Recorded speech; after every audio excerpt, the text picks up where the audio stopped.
Hoje nós voltamos ao assunto de Teologia Sistemática 2. Nós já tivemos 2 aulas juntos em relação, primeira, à questão da ira de Deus e, em segundo lugar, acerca de Jesus Cristo como sendo o segundo e último Adão. Isto é, nós entendemos que Jesus Cristo já veio como o representante da raça humana e então viveu aqui como ser humano e terminou o seu ministério e voltou para o céu. Agora, a nossa aula de hoje vai tratar de 3 coisas. 2 delas estão interligadas em relação à própria natureza de Jesus. Nós vamos falar da dupla identidade de Jesus Cristo como sendo ser humano e também sendo Deus encarnado. Inclusive, nós vamos fazer uma pesquisa de rua para sabermos o que o povo pensa em relação a este assunto. Então, na segunda parte, nós queremos falar acerca destas 2 naturezas, isto é, a convivência destas 2 naturezas. Esta parte da matéria nós chamamos da integridade de Jesus Cristo, isto é, como ele era perfeitamente homem e perfeitamente Deus. Não havia nenhuma quebra no seu ser. A terceira parte da aula está em relação à própria autoridade de Jesus Cristo. No Antigo Testamento nós temos várias figuras de autoridade. E particularmente nós queremos focalizar nas 3 maiores. Nós queremos contemplar assim a relação de Jesus como sendo profeta. Em segundo lugar, como sendo o sumo sacerdote. Em terceiro lugar, como sendo o rei. Portanto, a nossa aula vai começar. É um prazer de estar com vocês hoje. Eu espero que as aulas estão edificando você na sua fé e também abrindo um espaço para você conhecer a Deus melhor. Então, na parte de abertura, nós queremos falar só um pouquinho acerca da natureza de Deus e depois, então, nós estaremos saindo para ver a impressão do povo em relação às 2 naturezas de Jesus. A dupla identidade de Jesus Cristo. Vamos admitir que Jesus Cristo é, de fato, ser humano e também que é Deus o Filho. Isto é, a sua existência humana teve início no tempo e no espaço e, do outro lado, a sua parte divina, isto é, a sua natureza como segunda pessoa da Trindade, é desde a eternidade. Lembre-se, em nossa doutrina da Trindade, nós explicamos e estudamos o fato de que Deus como Trindade existe desde a eternidade. Nós temos o Pai, nós temos o Filho e nós temos o Espírito Santo. Não houve momento em que Deus, Filho, se criou ou foi criado. Tudo bem. Então, admitindo que tem estas 2 naturezas, nós temos algum problema, porque nós somos seres, assim, humanos e nós temos uma só natureza. Agora, como é explicar que uma natureza verdadeiramente humana pode abrigar mais uma natureza, e não só mais uma natureza, mas uma natureza maior no sentido de que seria a natureza divina? Então, quais são as possibilidades? Nós temos uma possibilidade, por exemplo, de que Jesus era 50% ser humano e 50% Deus. Esta é uma das hipóteses. Uma outra hipótese seria que ele era mais ou menos Deus, enquanto havia apenas uma parte do ser humano.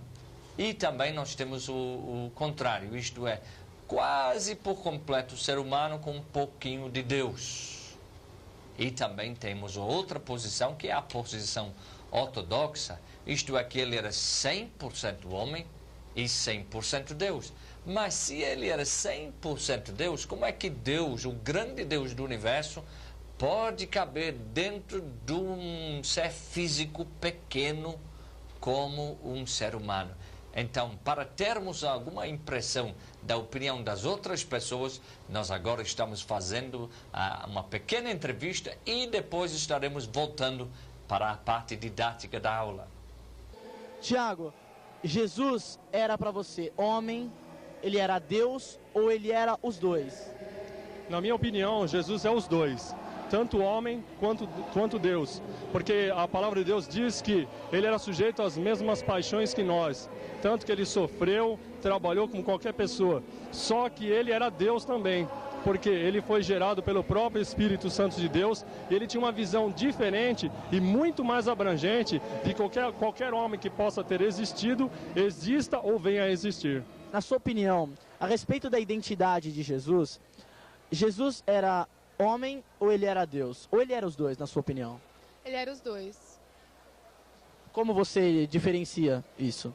Porque Jesus veio como homem, né? O verbo se fez carne, mas ele era Deus. Até os judeus não criam, mas ele era o verbo que se fez carne. Vinícius, na sua opinião, a identidade de Jesus era qual? Ele era homem, ou ele era Deus, ou na sua opinião, ele era os dois?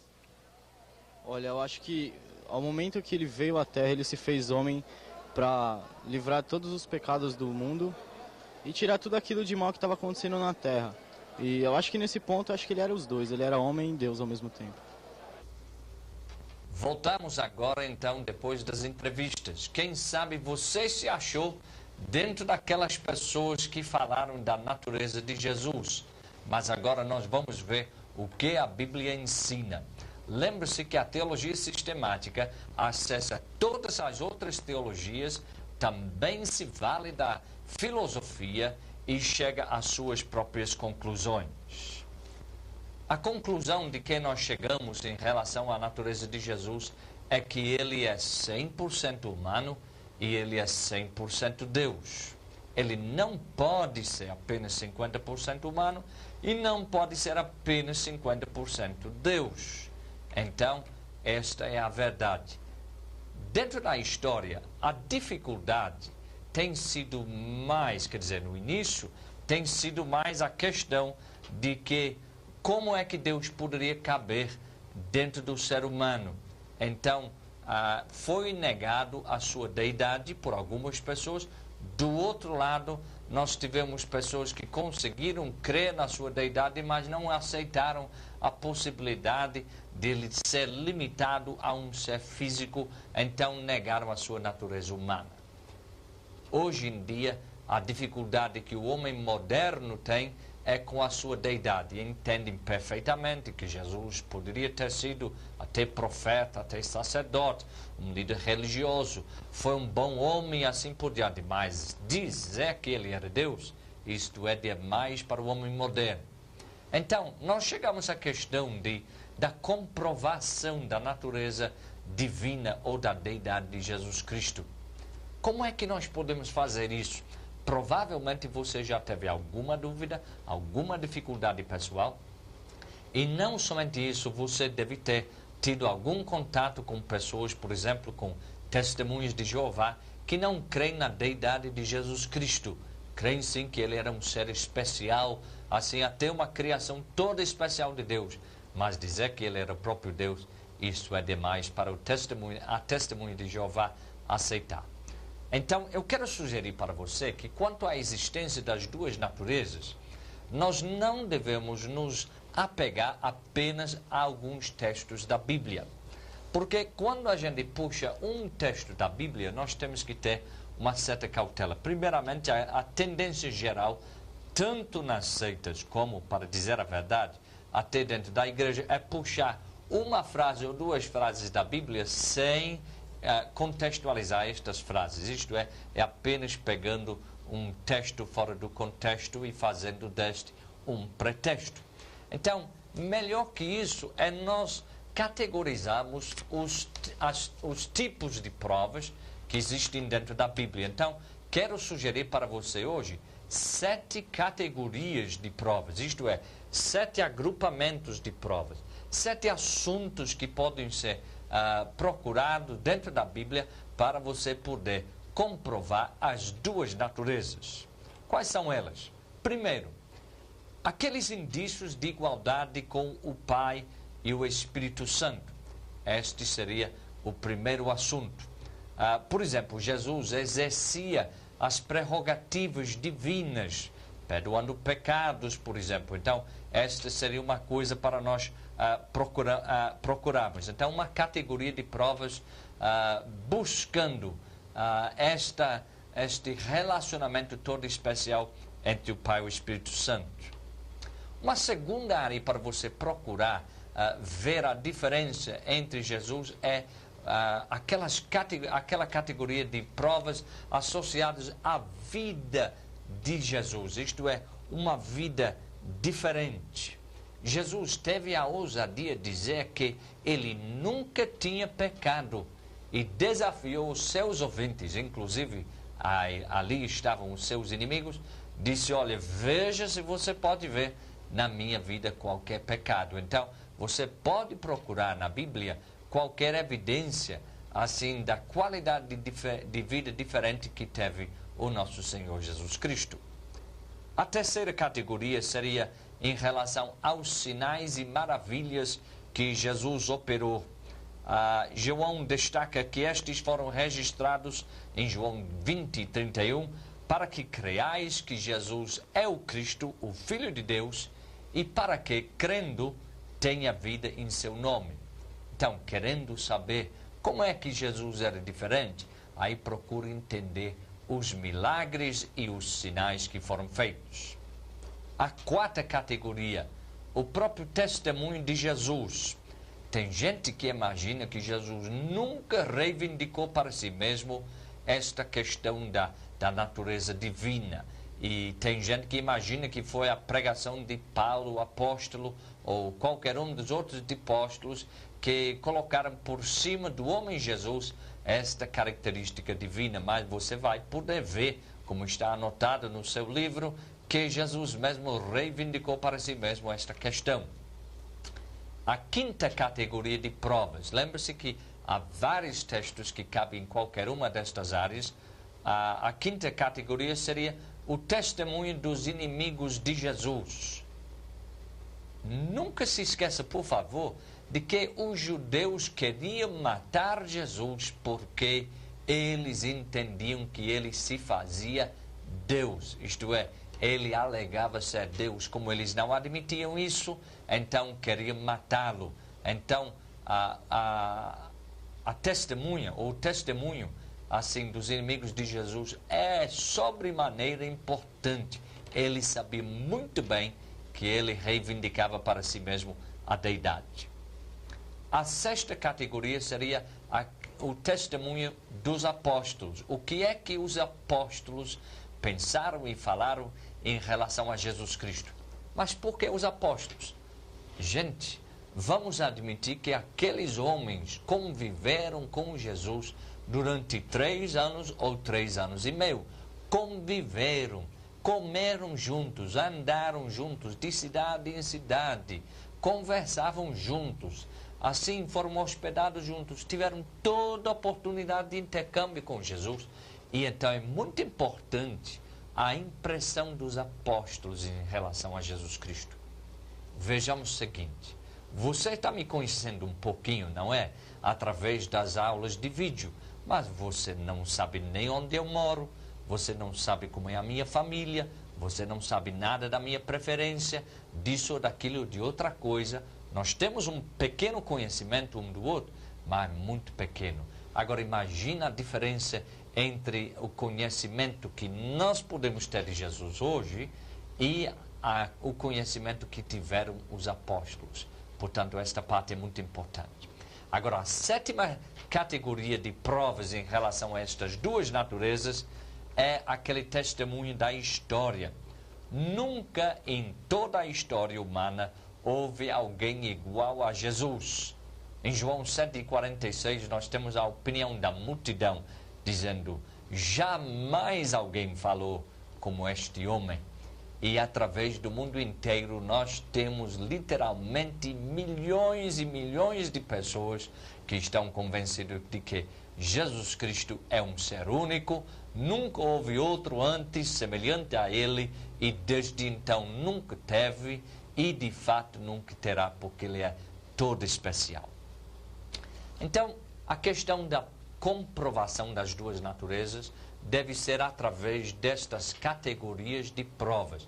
E lembre-se, categoria é muito melhor do que apenas um versículo ou 2 versículos, porque aí você pode estar puxando 2, 3 ou 10 versículos que relacionam-se apenas a uma categoria, enquanto outras 6 categorias nunca foram exploradas.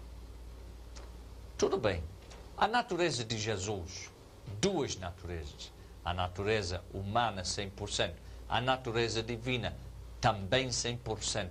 Mas alguém tem que perguntar por que precisava ter 2 naturezas? Por quê? Era necessário? Era uma coincidência? Era um por acaso?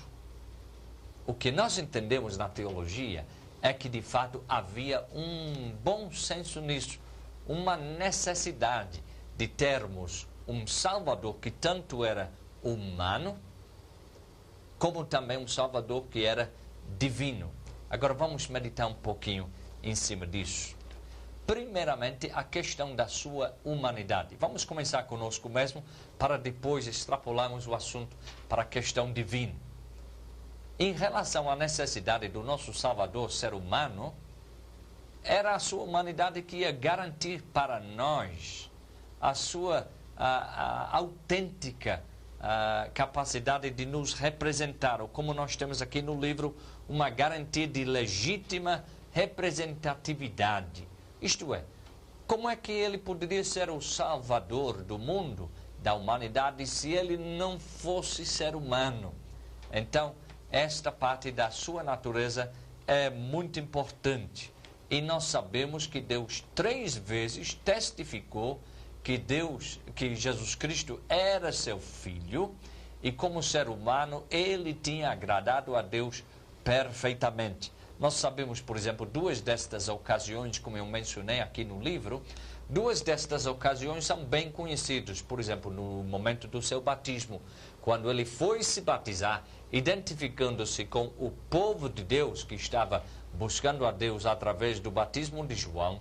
Quando ele foi lá, os céus se abriram, desceu sobre ele o Espírito Santo em forma de pomba, e a voz de Deus falou que Jesus era seu amado Filho, em que a sua alma estava satisfeita. A segunda ocasião também, você vai lembrar que foi no Monte de Transfiguração, quando apareceram junto com ele e Pedro, Tiago e João, Moisés e Elias. Então, quando o agrupamento esteve lá, o que aconteceu? Mais uma vez, a voz de Deus falou que este é meu amado Filho. E a terceira ocasião? A terceira ocasião, muitas vezes esquecida, assim, nas comprovações do prazer de Deus em relação à vida de Jesus e o fato que ele, como ser humano, tinha agradado a Deus por completo. O terceiro momento é na hora da ressurreição. Atos capítulo 13, versículo 33 diz: como Deus cumpriu plenamente a nós, seus filhos, ressuscitando a Jesus, como também está escrito no Salmo 2, Tu és meu filho, hoje te gerei. Isto é, através da ressurreição, Deus declarou como se fosse em cartório: este Jesus é meu. Publicou assim no Diário Oficial, fazendo conhecido em todo o mundo que Jesus de fato era seu filho. Tudo bem. Quanto à sua humanidade, nós vimos bastante coisa em relação a Jesus na aula antes, que tratava do Cristo como sendo o segundo e o último Adão. Mas agora, pergunta-se por que Jesus precisava ter a natureza divina, ou por que o nosso Salvador precisava também ser divino para que nós pudéssemos ser salvos. E veja as explicações teológicas. São várias e estão todas alistadas no seu livro. Então você pode estar seguindo e eu vou enumerando estas razões. Nós temos 1, 2, 3, 4, 5, 6 razões ou 6 sugestões em relação ao porquê do nosso Salvador ter que ter uma natureza divina. Então, em primeiro lugar, a encarnação fez com que o grande abismo que separava o homem de Deus foi atravessado. Pela encarnação, Deus se desvenda aos homens. Deus não poderia mais ter este contato com o ser humano, porque através do seu pecado, as mudanças assim, dentro da sua natureza, não era mais possível Deus comunicar-se diretamente com o ser humano. Eis o porquê dos profetas e as dificuldades deles, porque ninguém conseguia entender a Deus, mas através da encarnação, Deus se inseriu dentro da nossa humanidade e então conseguiu se fazer conhecido novamente. Então, a primeira razão de um Salvador, isto é, um Deus encarnado para ser o Salvador, em relação a Deus se aproximar a nós. Segundo lugar, mediante a encarnação, Deus garantiu a exclusividade dos seus direitos sobre os remidos. Imagine por acaso que outra pessoa tivesse sido o Salvador e não Deus. Então toda a humanidade teria sido endividado a este outro Salvador. Mas quando de fato a Bíblia afirma que Deus não vai de forma alguma compartilhar ou dividir a sua glória com o outro, então cabia a Deus ser o nosso Salvador para que todo o nosso endividamento fosse com Ele, isto é, todo o nosso relacionamento de gratidão estivesse com Ele. Em terceiro lugar, sugere-se que a encarnação era necessária para viabilizar um sacrifício suficientemente adequado para pagar os pecados de todo mundo. Muitas pessoas têm perguntado e outras pessoas têm pensado, mas tudo bem, Jesus era um homem perfeito e então se ofereceu em sacrifício, mas como é que uma só vida, mesmo perfeito, mesmo bonito, mesmo única como Jesus, como é que uma só vida pudesse pagar o preço ou o resgate de milhares e milhares e milhares de pessoas? A resposta está no fato que o nosso Salvador, que morreu na cruz de Calvário, não era apenas humano, mas era o próprio Deus. Então, Deus encarnado em Jesus Cristo, Ele se ofereceu a si mesmo como pagamento. Imagine o valor do sacrifício do próprio Deus se oferecendo e qual não seria o valor de um resgate daquela natureza. Então, a explicação do que acerca de por que uma vida pode pagar muitos é que na qualidade daquela vida, que não era apenas uma qualidade de uma vida perfeita humana, mas dentro do ser humano de Jesus também estava aquela parte divina. Em quarto lugar, nós entendemos o seguinte, que foi o amor de Deus que constrangeu Deus de vir e nos socorrer. Era impossível que Deus que fez a criação, assim que projetou tudo que havia de ter em relação a este mundo e o ser humano como aquela criatura feita na sua própria imagem, era impossível que Deus, amando e gostando deste ser humano, fosse abandoná-lo. Então, uma das razões pela qual a missão salvadora é uma missão efetivada pelo próprio Deus, é justamente arraigado dentro da própria natureza de Deus, e que Ele vem mesmo convocado, instigado pelo seu próprio amor. Ele tem uma empatia total, assim também, que é a quinta parte desta motivação da natureza divina do Salvador.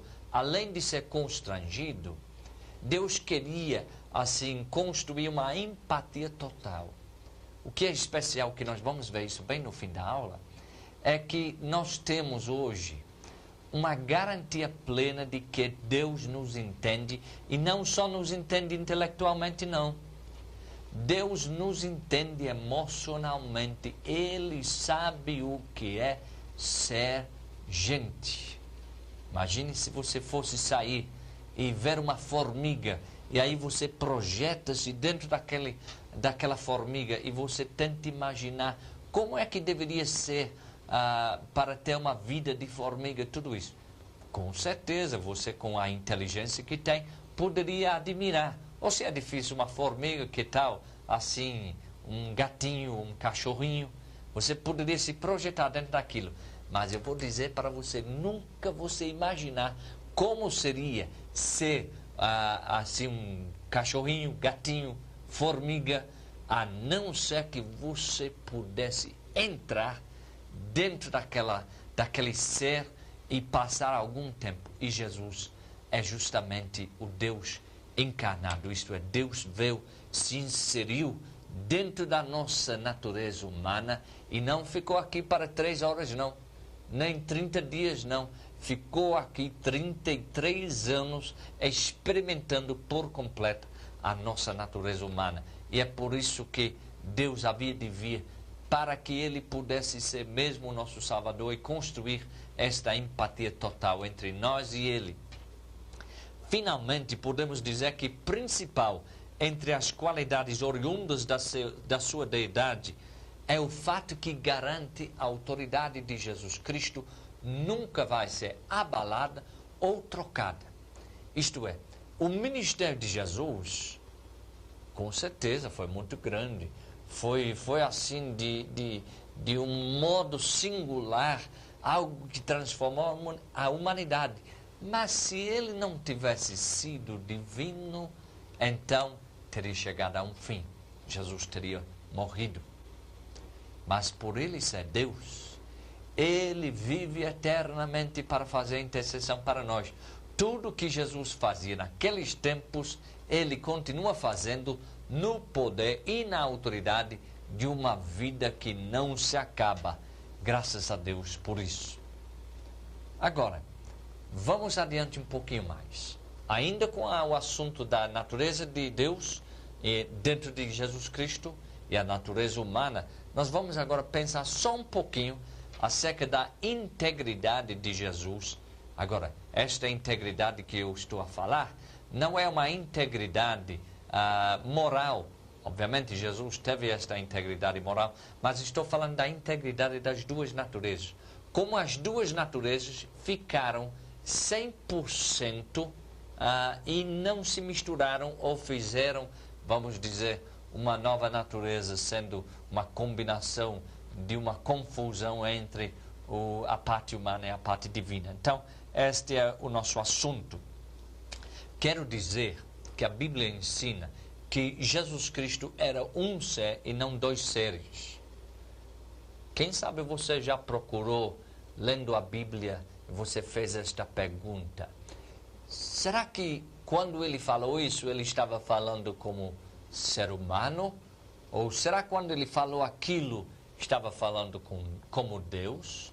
Ou será que quando ele fez isso, ele fazia como homem? Ou será que ele fez aquilo como sendo Deus? O que a Bíblia nos ensina, e grave isso bem, é que o que ele fez como ser teantrópico. Gravou essa palavra? Palavra complicada, mas é a palavra certa. E na teologia você precisa aprender as coisas certas. Um ser teantrópico, isto é, Theos, que quer dizer Deus, e Anthropos, que quer dizer homem. Então, Jesus Cristo era e continua sendo um ser teantrópico. Então, tudo que ele fez como este ser compósito e não uma parte como Deus, outra parte como ser humano. Muito importante isso. Então, quando nós falamos da permanência das duas naturezas, isso faz parte da integridade de Jesus.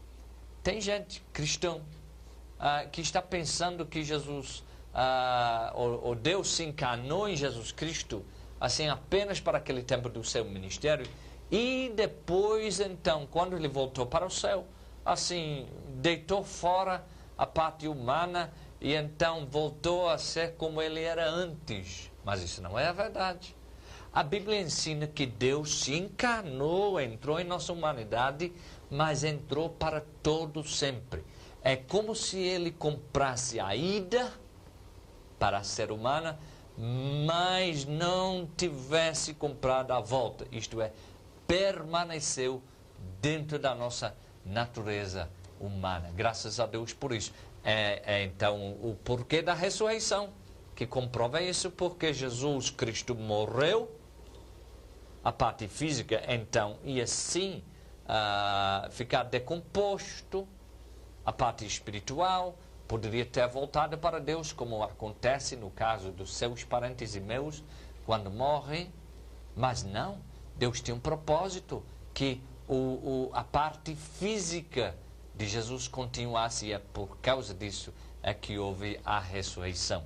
Então, primeira parte da integridade de Jesus em relação às duas naturezas é a permanência das duas. Hoje, à destra de Deus, lá nos céus, ele tanto é 100% humano, como ele é 100% Deus.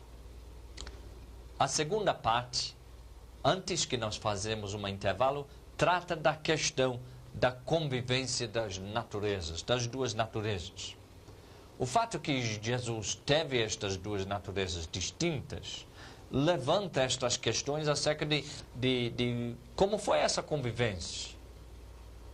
Não é tão difícil você entender a dificuldade aqui, porque, por incrível que pareça, você também tem duas naturezas, ou não tem? Ah, você tem, sim. Porque você tem a sua velha natureza, não tem? Aquela parte adâmica, aquela parte que ainda está lhe dando problema na sua vida cristã. É a parte da sua velha natureza. E também tem a nova natureza.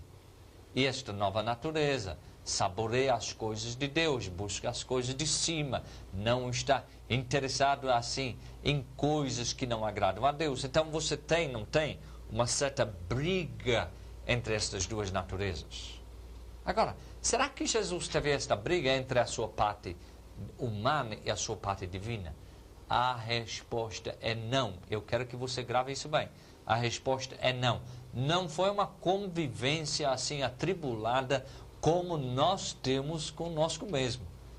Veja, Romanos capítulo 7, você vai ver aí a convivência horrível que o apóstolo Paulo teve com a sua natureza humana, em termos da parte adâmica, e a nova natureza divina que foi colocada lá dentro. Houve briga constante, ele queria fazer a vontade de Deus de um lado, mas a outra parte não permitia. Uma outra parte queria fazer as coisas pecaminosas, e outra parte vedava isso. Mas não foi assim com Jesus, houve uma convivência harmoniosa. Agora, nós podemos dizer que há 7 referências bíblicas em relação às duas naturezas e à sua convivência, e nenhuma delas sugere que houve comprometimento. Isto é, a parte humana era humana, a parte divina era divina, e uma coisa não mudou o outro. Isto é, que a parte divina não foi contaminada pela a parte humana, e nem a parte humana foi transformada pela parte divina. E quando você pensa de Jesus Cristo vencer a tentação, não fique, por favor, dizendo, não, mas ele venceu isso porque ele era Deus. Não. Ele venceu a tentação porque ele se submeteu a Deus e, de fato, buscava o poder do Espírito Santo para viver uma vida digna de cristão, digno de filho de Deus. E você também pode fazer a mesma coisa. Quero relembrar de 2 coisas que estão no seu livro aí. Isto é, primeiramente, as teorias que foram reprovadas, teorias reprovadas de convivência. Todo mundo tem direito a uma opinião, não é verdade? Isso faz parte da democracia, faz parte, assim, do ser humano, assim, ser autenticamente quem ele é. Mas, em comunidade, nós construímos a mente de Cristo. Aliás, quando a Bíblia diz que nós temos a mente de Cristo, por favor, lembre-se que é nós que temos e não você que tem ou eu que tenho. Isto é, quando nós ajuntamos o corpo de Cristo, é que nós teremos sim a mente de Cristo, cada um tendo um pouquinho da sabedoria e da perspectiva de Deus. Agora, teorias reprovadas de convivência. Tenho 4 aqui. Primeiro, alguém sugeriu que era uma união temporária. Isto é, que por algum tempo, sejam para 33 anos, sejam para um século ou 2000 anos, as duas naturezas então estiveram lá temporariamente ligados. Esta teoria foi reprovado. A segunda, era uma união imperfeita ou ilusória, isto é, não era bem colada esta questão, isto é, de vez em quando a parte humana se soltava da divina, ou a parte divina soltava da humana, quer dizer, uma coisa, melhor maneira de eu explicar seria uma coisa mal colada. Agora, não foi aceita esta ideia. A terceira teoria que foi reprovada foi uma coexistência sem união. Aí então seria como se você tivesse uma placa aqui de um lado e outra placa aqui, e as duas placas estão juntas, mas não estão unidas. Isto é, aqui está livre para trabalhar de uma direção e aqui o outro está livre para trabalhar numa outra direção. Então nós temos assim sempre a possibilidade das duas coisas estarem operando independentemente de uma das outras. E não foi aceito isso. Todas estas sugestões foram reprovadas. Então, nós chegamos à teoria que foi aprovada. Aquilo que a igreja achou, olha, pode não ser a coisa mais perfeita, mas nisso nós cremos, esta é a melhor explicação que nós temos. E vamos admitir, vamos ser honestos, que não é completamente possível nós explicarmos os mistérios de Deus. Vamos ser humildes, meus irmãos. Agora, qual foi a teoria aprovada? A igreja aprovou a integridade das duas naturezas de Cristo, dizendo que quando o Verbo se fez carne, as naturezas divina e humana foram unidas desta seguinte forma.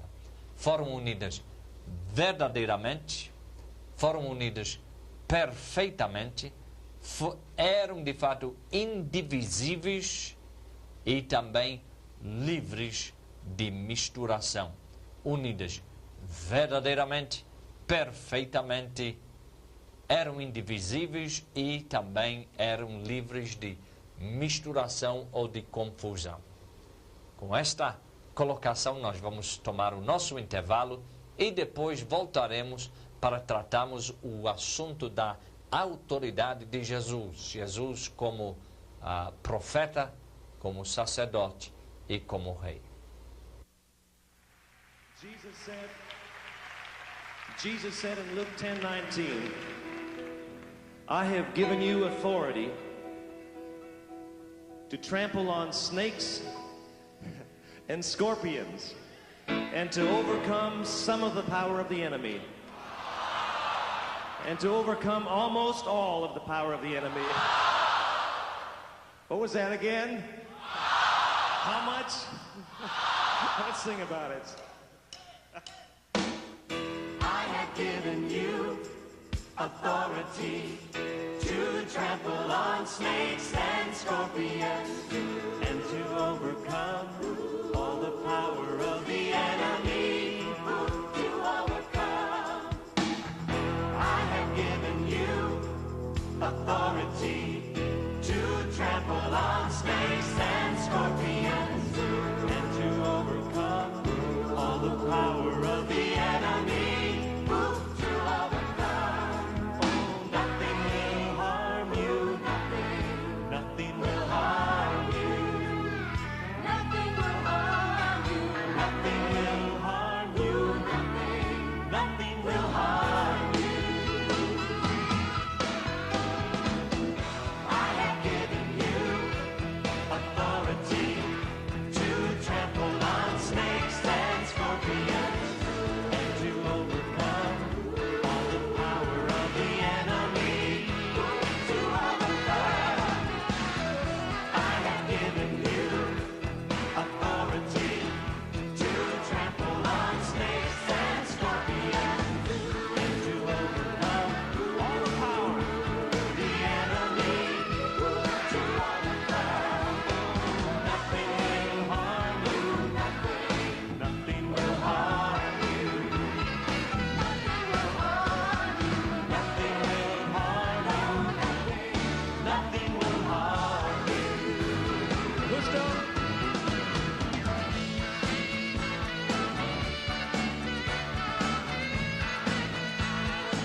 Estamos de volta, então, depois de termos discutido as duas naturezas de Cristo e a sua convivência, que nós chamamos de integridade, e agora passamos para um assunto que é bem conhecido a você, isto é, a questão da autoridade de Jesus Cristo.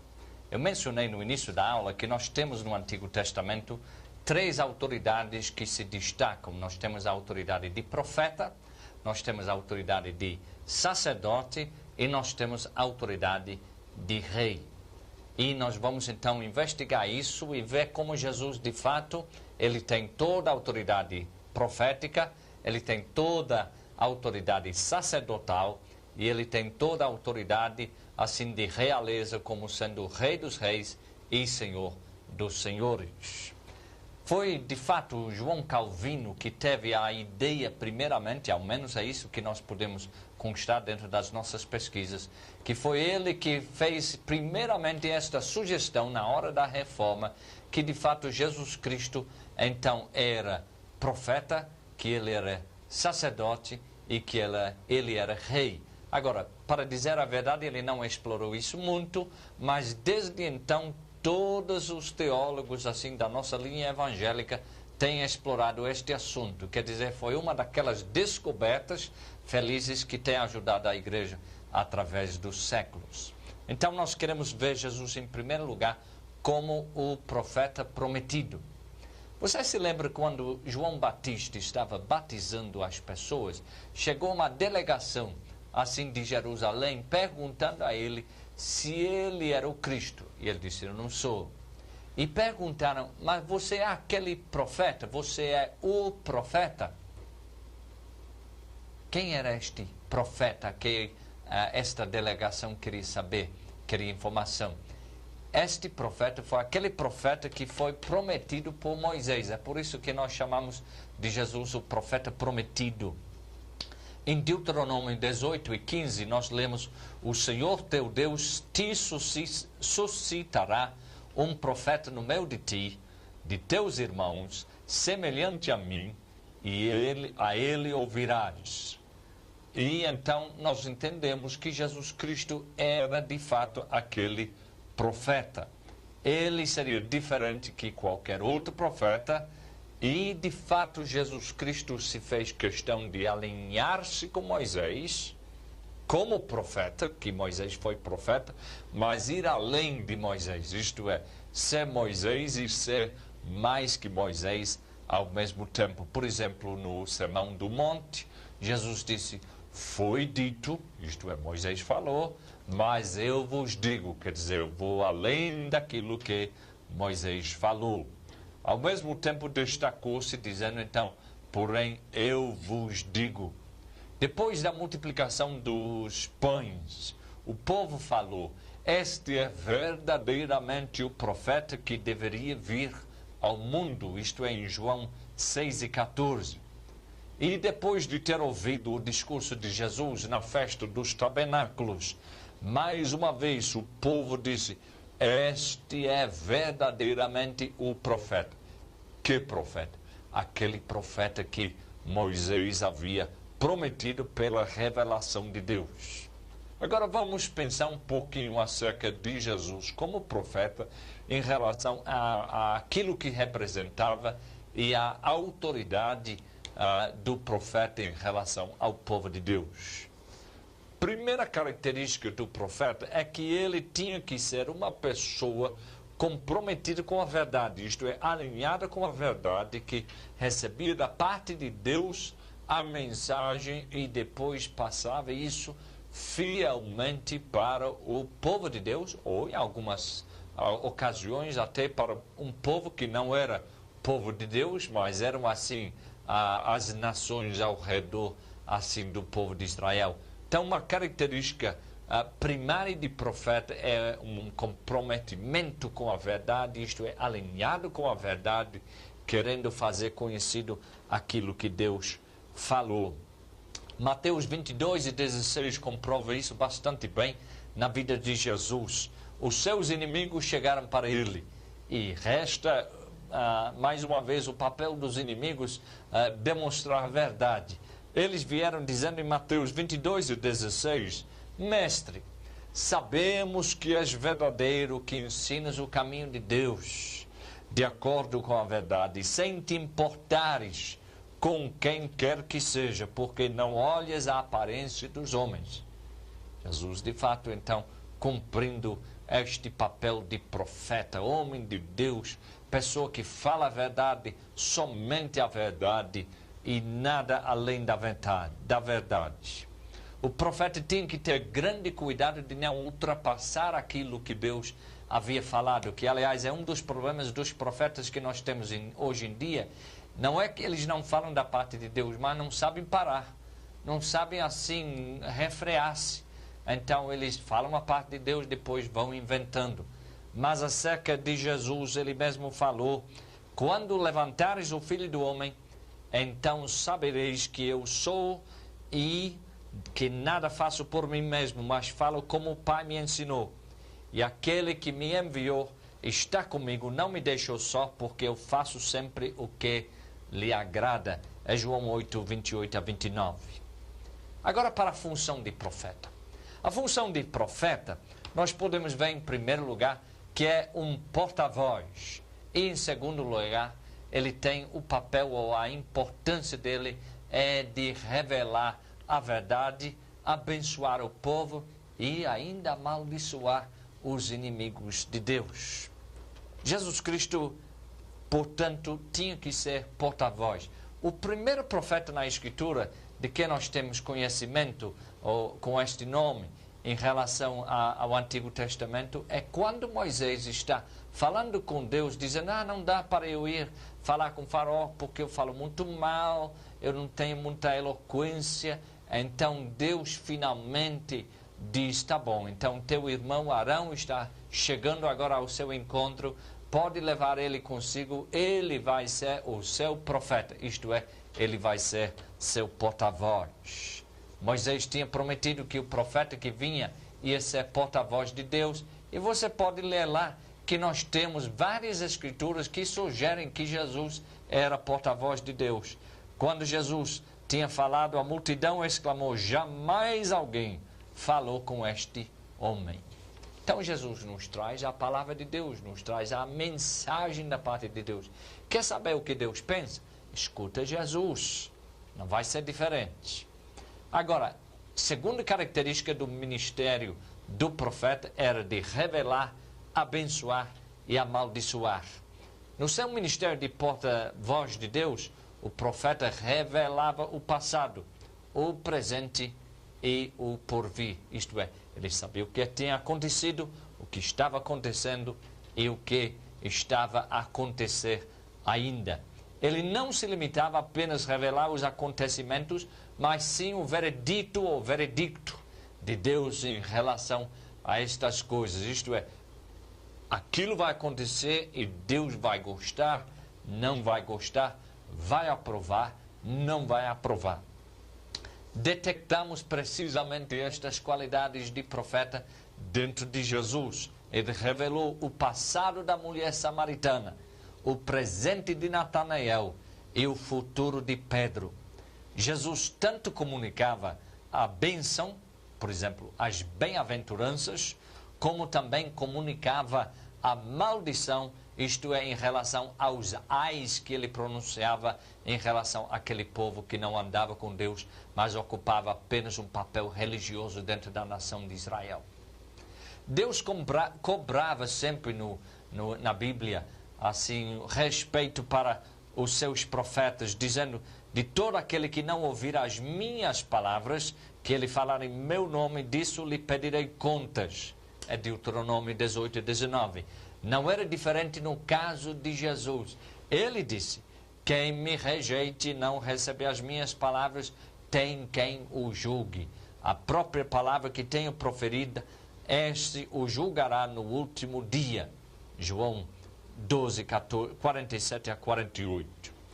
Era necessário, finalmente, que a palavra do profeta se cumpria para ele ser, de fato, declarado profeta de Deus. Jesus falou acerca de si mesmo: passará o céu e a terra, porém as minhas palavras não passarão. Lucas 21 e 33. passamos agora para considerar Jesus em relação à autoridade sacerdotal, ou Jesus Cristo como sendo sacerdote. Vamos perceber uma coisa muito interessante. A instituição da autoridade profética e a instituição da autoridade sacerdotal se deram no mesmo momento, isto é, Deus fez com que Moisés fosse instalado como profeta e fez com que Arão fosse instalado como sacerdote. Por quê? Porque o profeta ia revelar a vontade de Deus. E Deus sabia que o povo nem sempre ia acompanhar a vontade dele, portanto, precisava um sumo sacerdote ou autoridade sacerdotal para oferecer sacrifícios e interceder para um povo que estava, de fato, ou na desobediência ou na plena rebeldia. O apóstolo João escreveu dizendo: Filhinhos meus, estas coisas vos escrevo para que não pequeis. Se todavia alguém pecar, temos advogado junto ao Pai, Jesus Cristo, o justo. 1 João 2:1. Vejamos que a revelação da vontade de Deus vem com o intuito de nos afastar do pecado. No entanto, se nós não nos afastarmos ou nós acabamos pecando, o que acontece é que nós então temos um advogado, nós temos um intercessor junto com o Pai, e este intercessor é Jesus Cristo, o nosso sumo sacerdote. Porquanto há um só Deus e um só mediador entre Deus e os homens, Cristo Jesus, homem. 1 Timóteo 2:5. O sacerdote havia de ser membro do povo de Deus e escolhido por Deus. Sua função era essencialmente aquela de mediador. Voltado para Deus, ele intercedia pelas necessidades do povo, oferecendo sacrifícios por seus pecados. Voltado para o povo de Deus, ele trazia a bênção da parte de Deus. Assim nós temos a bênção arônica em Números 6, 24 a 26. O Senhor te abençoe e te guarde. O Senhor faça resplender o rosto sobre ti e tenha misericórdia de ti. O Senhor sobre ti levante o rosto e te dê paz. Agora, a natureza do sacerdócio de Jesus Cristo está muito bem explicado em um só livro da Bíblia, que é a Carta aos Hebreus. Se você for ler a Carta aos Hebreus, você vai entender perfeitamente o sacerdócio de Jesus Cristo.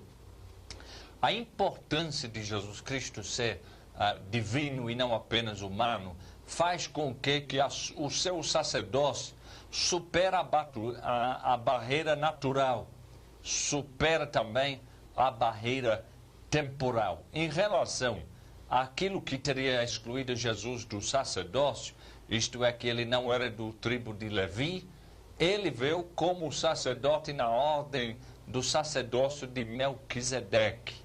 E agora, porque ele é Deus, ele nunca vai morrer, portanto, nunca vai ter outro sacerdote. Então, vocês podem ler conosco lá em Hebreus 4, 14 a 5, versículo 6, nós temos vários versículos que falam do sacerdócio de Jesus. Agora, quais são as verdades que aí estão contidas? Que o sacerdócio de Jesus é sem igual, porque ele é o sumo sacerdote. É celestial, ele penetrou os céus ao invés do apenas o santíssimo lugar aqui na terra. O sacerdócio de Jesus é fraternal, é impecável, é oficial, foi escolhido por Deus, portanto perfeitamente aceitável a Deus, e é serviçal no sentido de que ele vive para servir, oferecendo dons e sacrifícios para nós. A beleza do ministério sacerdotal de Jesus é que ele é eterno. Por isso também pode salvar totalmente os que por ele se chegam a Deus, vivendo sempre para interceder por eles. Hebreus 7, 25. Chegamos agora à última autoridade de Jesus em relação a ele ser o rei prometido. Salmos 2, versículos 6 e 7 diz: eu, porém, constituí o meu rei sobre o meu monte, o meu santo monte Sião. Proclamarei o decreto do Senhor. Ele me disse: tu és meu filho, eu hoje te gerei. Dentro da Bíblia nós podemos ver, em primeiro lugar, a polêmica do rei. Será que Deus quis um rei ou não quis um rei? De um lado, nós sabemos que em 1 Samuel capítulo 8, o povo pediu um rei e nem o profeta gostou e muito menos Deus gostou. Quando o profeta se sentia rejeitado, o profeta Samuel, ele estava assim sentindo esta rejeição. Deus falou com ele dizendo: olha, não foi você que foi rejeitado, fui eu mesmo. Então, de um lado, o rei não era parte da vontade de Deus, mas do outro lado, Deus já previa o dia em que haveria sim um rei no trono de Israel, e não só apenas no trono de Israel, mas no trono do universo. E este rei não seria outro a não ser seu filho e também o filho de Davi. Em outras palavras, Jesus Cristo, o Messias. Agora, acerca da polêmica de Jesus Cristo como rei, nós precisamos então relembrar aquele trecho assim de Salmo 2, 6 e 7, que relembra que ele foi colocado sobre o trono. Mas voltamos agora para a questão da palavra de Pilatos. O governador romano, ele ficou confuso. Ele não sabia quem era Jesus, e então diz a palavra de Deus, João 18, 33 e versículo 36, tornou Pilatos a entrar no pretório, chamou Jesus e perguntou-lhe: és tu o rei dos judeus? Respondeu Jesus: o meu reino não é deste mundo. Se o meu reino fosse deste mundo, os meus ministros se empenhariam por mim, para que não fosse eu entregue aos judeus. Mas agora o meu reino não é daqui. Sim, Jesus é rei. No entanto, podemos simpatizar até com a confusão de Pilatos, porque Jesus não veio com todas as regalias de um rei assim humano, mas o seu reino havia de ser estabelecido bem no futuro, isto é, uma questão escatológica. Agora, desde a sua ressurreição, Jesus Cristo está reinando na igreja. Ele falou, por exemplo, Mateus 28, 18 e 19, toda a autoridade me foi dada no céu e na terra, e de, portanto, fazer discípulos de todas as nações, batizando-os em nome do Pai, do Filho e do Espírito Santo.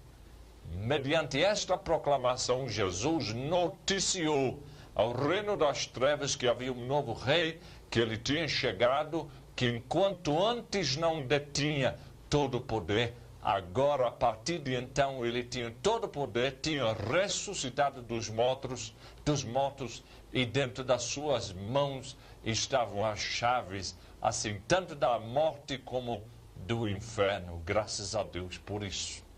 Agora, em relação ao reino de Deus e à igreja, nós sabemos que Deus está reinando através da igreja, mas não se pode confundir as duas coisas. Percebemos que a igreja não é o reino porque é maior que a igreja, isto é, o reino é maior que a igreja. A igreja é fruto do reino de Deus sendo criado por ele.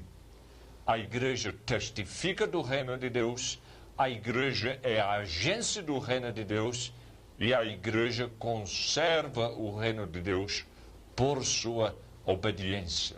E Deus nos abençoe na espera para a chegada do seu reino perfeito. Amém.